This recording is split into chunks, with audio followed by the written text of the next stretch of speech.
कृष्ण हरे हरे। जय श्री कृष्ण। 2 दिन पहले हम लोग अपने पाठ में यह सुन रहे थे कि किस प्रकार से उद्धव जी अपने ज्ञान मार्ग के द्वारा भक्ति मार्ग में लिप्त गोपियों को ज्ञान की भाषा में भगवान का संदेश सुना रहे हैं। वो कह रहे हैं कि जितना दूर हम रहेंगे, भगवान कह रहे हैं कि जितना हम दूर रहेंगे उतना ही तुम हमको याद करो, मेरा निरंतर ध्यान कर सकोगे। शरीर से दूर रहने पर भी मन से तुम मेरी सन्निधि का अनुभव करो, अपना मन मेरे पास रखो। और उसमें उदाहरण में वो कहते हैं कि जिस प्रकार किसी स्त्री का प्रियतम बाहर रहता है तो हमेशा वो अपने प्रियतम के ही ध्यान में रहती है। इसलिए कल्याणियों, तुम जो है मेरे लीलाओं का स्मरण करते रहो और मैं एक दिन तुमसे जरूर मिलने आऊँगा। यह संदेश सुनकर गोपियाँ तो प्रसन्न हुई। श्री सुखदेव जी कहते हैं, परीक्षित, अपने प्रियतम श्री कृष्ण का यह संदेशा सुनकर गोपियों को बड़ा आनंद हुआ। उनके संदेश से उन्हें श्री कृष्ण के स्वरूप और एक एक लीला की याद आने लगी। प्रेम से भरकर उन्होंने उद्धव जी से कहा कि गोपियों ने क्या कहा, उद्धव जी, यह बड़े सौभाग्य की और आनंद की बात है कि यदुवंशियों को सताने वाला पापी कंस अपने अनुयायियों के साथ मारा गया। यह भी कम आनंद की बात नहीं है कि श्री कृष्ण के बंधु बांधव और गुरुजनों के सारे मनोरथ पूर्ण हो गए तथा अब हमारे प्यारे श्याम सुंदर उनके साथ सकुशल निवास कर रहे हैं। किंतु उद्धव जी, एक बात आप हमें बतलाइए। क्या बताइए? तो भगवान से क्या बात बताने के लिए कह रही है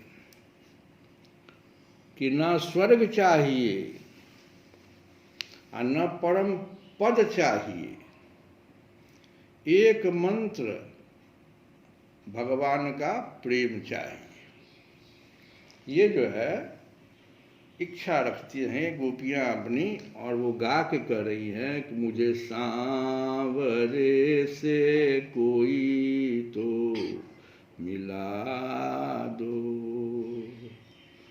मुझे सांवरे से कोई तो मिला दो,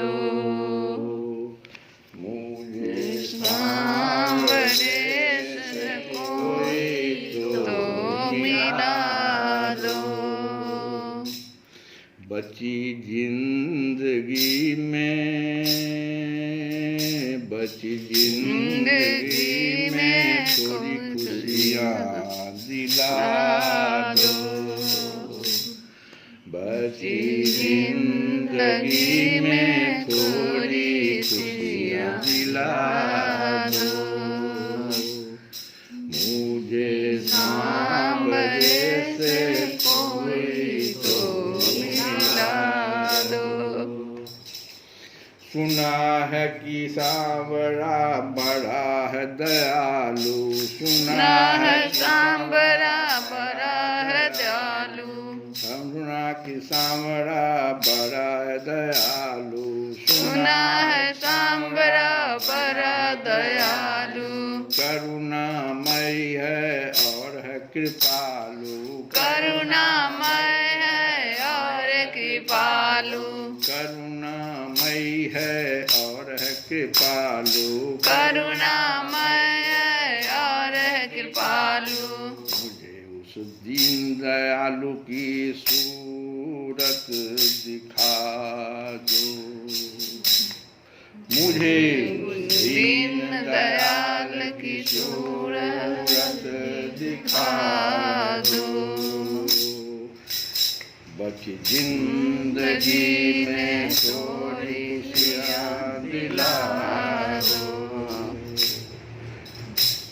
बची जिंदगी में थोड़ी खुशियाँ दिला दो, मुझे सांवरे से कोई तो मिला दो, मुझे सांवरे से कोई तो मिला दो। कभी सांवरा मेरे सपनों में आता, कभी सांवरा मेरे सपनों में आता, सपनों में आकर धीरज बंधाता, सपनों में आके धीरज बंधाता, सपनों में आकर वो धीरज बंधाता, सपनों में आके वो धीरज बंधाता। मुझे ऐसे प्रेमी का पता तो बता दो, ऐसे प्रेमी का पता तो बता दो, मुझे ऐसे प्रेमी का पता तो बता दो। गोपियाँ कह रही है उद्धव जी से कि ऐसे प्रेमी का पता तो बताओ पहले, क्यों? क्योंकि बची जिंदगी में थोड़ी खुशियाँ दिला दो, मुझे सांवरे से कोई तो मिला दो, मुझे सांवरे से कोई तो मिला दो। बहुत हो चुका मुझ में सब्र, बहुत हो चुका मुझ में सब्र, अब नहीं है, बहुत हो चुका सब्र अब मुझ में में नहीं है, मुझे रात दिन की खबर ही नहीं है, मुझे रात दिन की खबर नहीं है। नशा जिसमें सांवर का हो, नशा जिसमें सांवर का हो, अमृत पिला दो, नशा जिसमें सांवर का हो, अमृत पिला दो, बची जिंदगी में थोड़ी खुशियाँ दिला दो, बची जिंदगी में थोड़ी खुशियाँ मिला दो, मुझे सांवरे से कोई तो मिला दो, मुझे सांवरे से कोई तो मिला दो, बची जिंदगी में थोड़ी खुशियाँ ला दो, बची जिंदगी में थोड़ी खुशियाँ दिला दो। इस प्रकार से गोपियाँ अपने भाव को उद्धव जी के सामने प्रकट कर रही है गा करके, और वो कहती है कि, और दूसरी गोपी से कह रही है, क्योंकि ज्ञान मार्ग के उद्धव जी बहुत ज्ञानी हैं तो डायरेक्ट उनको संबोधन करने में सुखचाती है, तो दूसरी गोपी से कहती है, अरे सखी, हमारे प्यारे श्याम सुंदर तो प्रेम की मोहनी कला के विशेषज्ञ हैं, सभी श्रेष्ठ स्त्रियां उनसे प्यार करती है, फिर भला जब नगर की स्त्रियां उनसे मीठी मीठी बातें करेंगी और हाव भाव से उनकी ओर देखेगी, तब वे उन पर क्यों न रीझेंगे। दूसरी गोपियां बोली, साधु आप यह तो बतलाइए कि जब कभी नागरी नारियों की मंडली में कोई बात चलती है और हमारे प्यारे स्वच्छंद रूप से बिना किसी संकोच के जब प्रेम की बातें करने लगते हैं, तब क्या कभी प्रसंगवश हम गंवार ग्वालिनों की भी याद करते हैं। कुछ गोपियों ने कहा, उद्धव जी क्या कभी श्री कृष्ण उन रात्रियों का स्मरण करते हैं जब कुमुदिनी तथा कुंद के पुष्प खिले हुए थे, चारों ओर चांदनी छिटक रही थी और वृंदावन अत्यंत रमणीय हो रहा था? उन रात्रियों में ही उन्होंने रास मंडल बनाकर हम लोगों के साथ नृत्य किया था। कितनी सुंदर थी वह रासलीला। उस समय हम लोगों के पैरों के नुपुर रुन झुन बज रहे थे। हम सब सखियां उन्हीं की सुंदर सुंदर लीलाओं का गान कर रही थी और वे हमारे साथ नाना प्रकार के विहार कर रहे थे। कुछ दूसरी गोपियां बोल उठी, उद्धव जी, हम सब तो उन्हीं के विरह की आग से जल रही हैं। देवराज इंद्र जैसे जल बरसाकर उन वन को हरा भरा कर देते हैं, उसी प्रकार क्या कभी श्री कृष्ण भी अपने कर स्पर्श आदि से हमें जीवन दान देने के लिए यहाँ आएंगे? तब तक एक गोपी ने कहा, अरे सखी, अब तो उन्होंने शत्रुओं को मारकर राज्य पा लिया है, जिसे देखो वही उनका सुहृद बना फिरता है। अब वे बड़े बड़े नरपतियों की कुमारियों से विवाह करेंगे, उनके साथ आनंद पूर्वक रहेंगे, या हम गंवारियों के साथ क्या आएंगे? दूसरी गोपी ने कहा, नहीं सखी, महात्मा श्री कृष्ण तो स्वयं लक्ष्मीपति हैं, उनकी सारी कामनाएं पूर्ण ही है, वे कृतकृत्य हैं।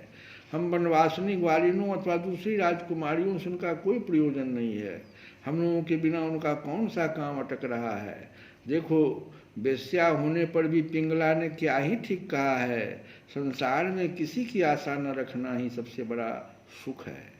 यह बात हम जानती हैं, फिर भी हम भगवान श्री कृष्ण के लौटने की आशा छोड़ने में असमर्थ हैं।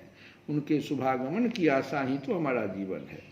हमारे प्यारे श्याम सुंदर ने जिनकी कीर्ति का गान बड़े बड़े महात्मा करते रहते हैं, हमसे एकांत में जो मीठी मीठी प्रेम की बातें की है, उन्हें छोड़ने का, भुलाने का उत्साह भी हम कैसे कर सकते हैं? देखो तो, उनकी इच्छा न होने पर भी स्वयं लक्ष्मी जी उनके चरणों में लिपटी रहती है, एक क्षण के लिए उनका अंग संग छोड़कर कहीं नहीं जाती। उद्धव जी, यह वही नदी है जिसमें वे विहार करते थे, यह वही पर्वत है जिसके शिखर पर चढ़कर वे बांसुरी बजाते थे, ये वे ही वन हैं जिनमें वे रात्रि के समय रासलीला करते थे, और ये वे ही गौएं हैं जिनको चराने के लिए वे सुबह शाम हम लोगों को देखते हुए जाते आते थे। और यह ठीक वैसे ही बंसी का तान हमारे कानों में गूंजती रहती है जैसे वे अपने अधरों के संयोग से छेड़ा करते थे। बलराम जी के साथ श्री कृष्ण ने इन सभी का सेवन किया है। यहाँ का एक एक प्रदेश, एक एक धूलिकण उनके परम सुंदर चंद्रकमलों से चिन्हित है। जब जब हम देखती हैं इसको, सुनती हैं, दिन भर यही तो करती रहती हैं, तब तब वे हमारे प्यारे श्याम सुंदर नंद नंदन को हमारे नेत्रों के सामने लाकर रख देते हैं। उद्धव जी, हम किसी भी प्रकार मरकर भी उन्हें भूल नहीं सकती। उनकी वह हंस की सी सुंदर चाल, उन्मुक्त हास्य, विलासपूर्ण चितवन और मधुमयी वाणी, ओह, उन सब ने हमारा चित्त चुरा लिया है। हमारा मन हमारे बस में नहीं है, अब हम उन्हें भूले तो किस तरह। श्री कृष्ण गोविंद रे मुरारे